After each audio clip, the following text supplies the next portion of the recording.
I know Dallas Stars fans are so excited about what might be on the cards for them tomorrow night as they go to Las Vegas for Game 1 of the Western Conference Finals. And ladies and gentlemen, we are set to go all the way around the Stars, tell you every piece of news and information that has come down since the last 24 hours. You do have Hurricanes and Panthers tonight on TNT at 7 o'clock. If you would like to see a potential, finals preview opponent, maybe start scouting these guys if the Stars get through.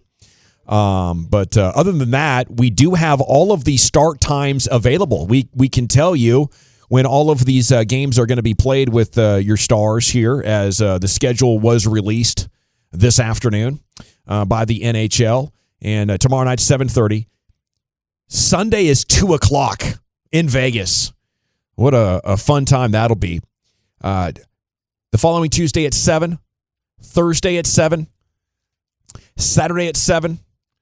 Game 6 would be at 7 o'clock as well.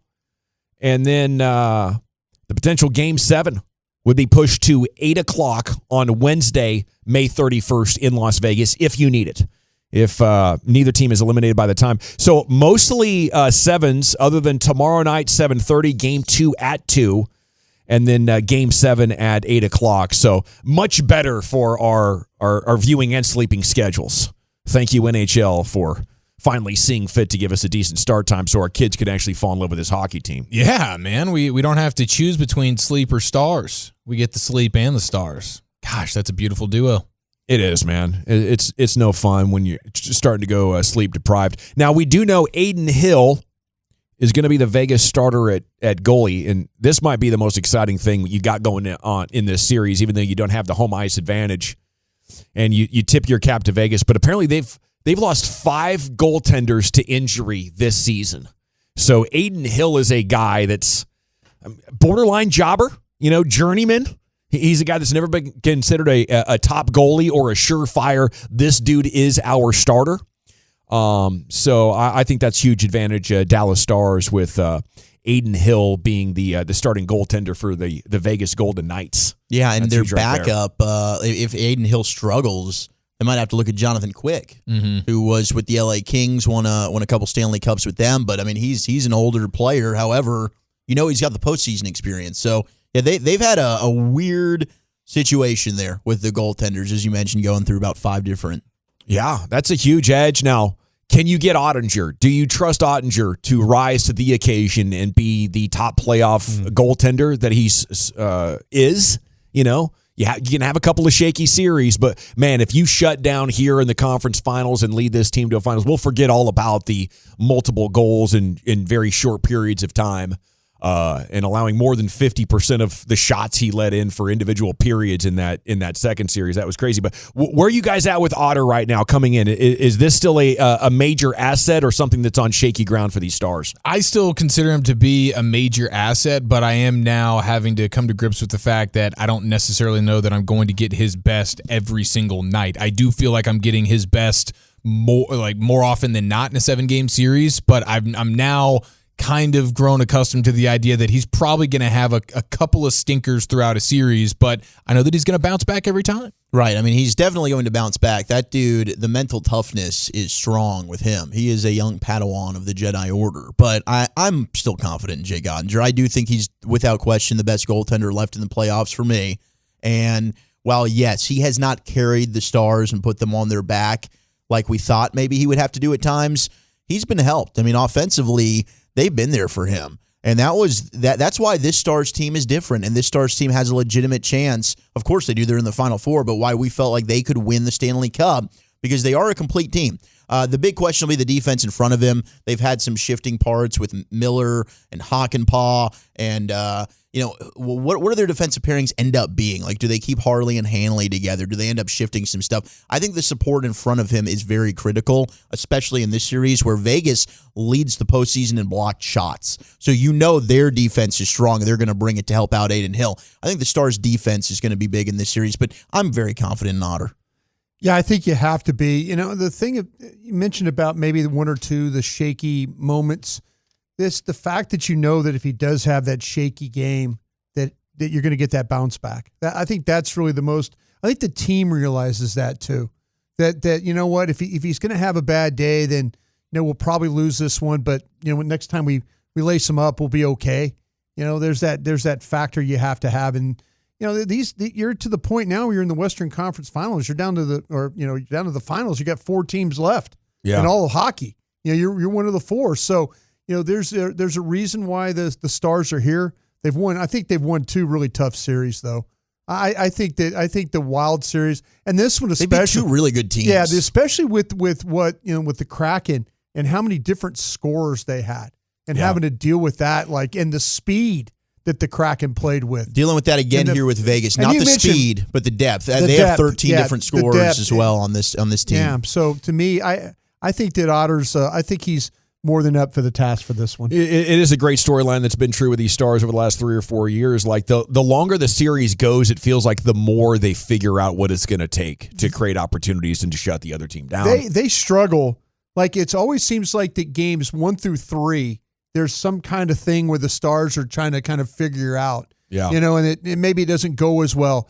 But then all of a sudden you get games 4 through 7, and now the goals start to get, and they've kind of got you.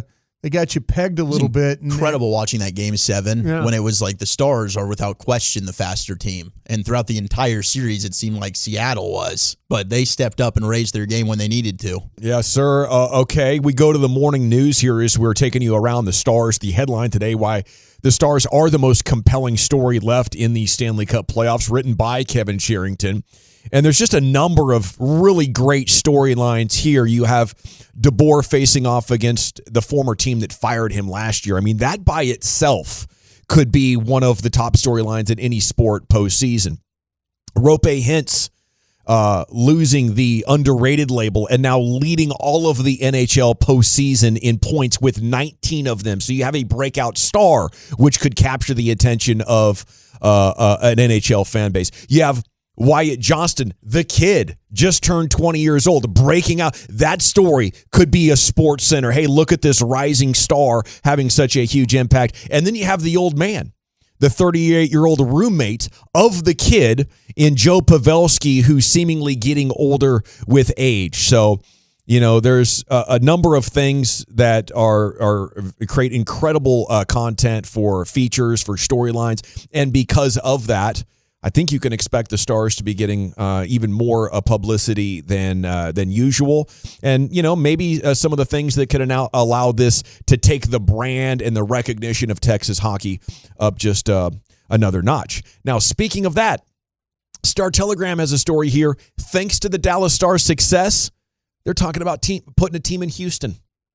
That's how big this deal is right now. We might be getting another down south rival in another sport. Let's do it. Add it to the list. Oh, the Houston, for years they've supported with the Arrows. The Arrows, the Houston Arrows were big. They're big hockey. I mean, they have history. The Arrows have history all the way back, like the Gordie Howe and his sons playing down there. That's some kind of history they have with hockey down in, but they just never have had the opportunity. Arizona needs to do something. They're playing in that arena right now in Tempe at Arizona State. 5,000 people seat arena there, and they've got to get out of that place, and Houston would be a very good opportunity for them. Yeah, I love the location down there, but they definitely need something new. Okay, elsewhere as we go around the Stars broadest, you have something to add on to that previous point? Yeah, well, not the previous point, but I wanted to go back, and when you start to talk about home ice advantage and stuff, and you look at what the Golden Knights have been able to do at home, their goals against and goals for are almost equal. They've scored 21 goals at home. They've given up 20 at home, but they're terrible on the kill. So if special teams, we always talk about this. Special teams turn in. You get penalties called. Maybe later in these playoffs and stuff, the officials don't call as many penalties. But you look at the Vegas Golden Knights at home. They're less than 48% killing penalties at home. And if this turns into 4 games being played out there and this trend continues, and we see what happens with the Stars when they get on the hop, where they could be the man advantage.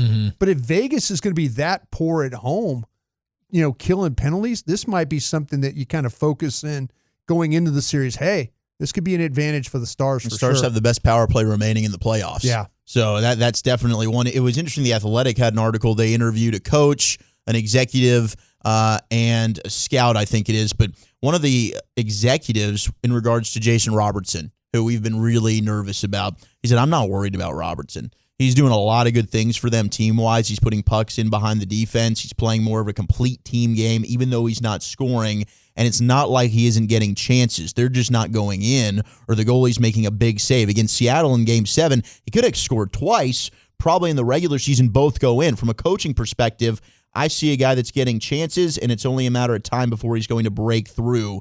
Pete used him at the end of the game when protecting the lead. That tells you there's no cheat in his game. So, I mean, he's a two-way player. And one of the execs is also talking about Miro Heiskanen about being the Cale Makar of this year's playoffs. And Cale Makar was incredible in the Avs Stanley Cup playoff run last year. Well, he's a hell of a player, but, you know, when it comes to Robertson, I would say that's covering for your guy. You know, you're a superstar.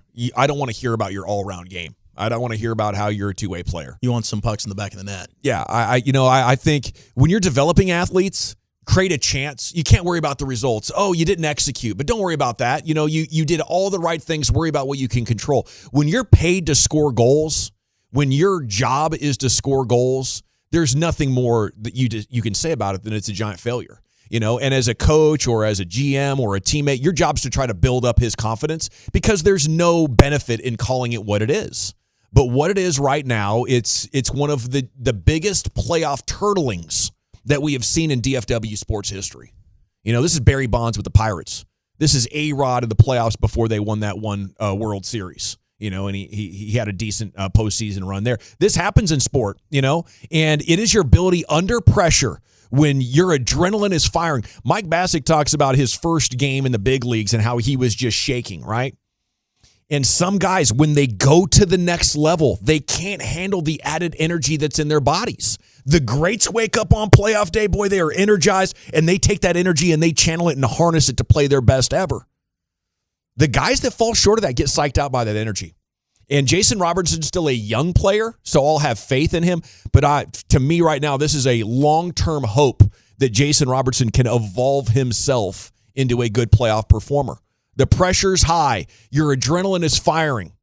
Can you have the awareness to still check your shoulders, know where the entire other team is, where all of your teammates are, and that overriding energy short circuits the ability to stay present and react instantly.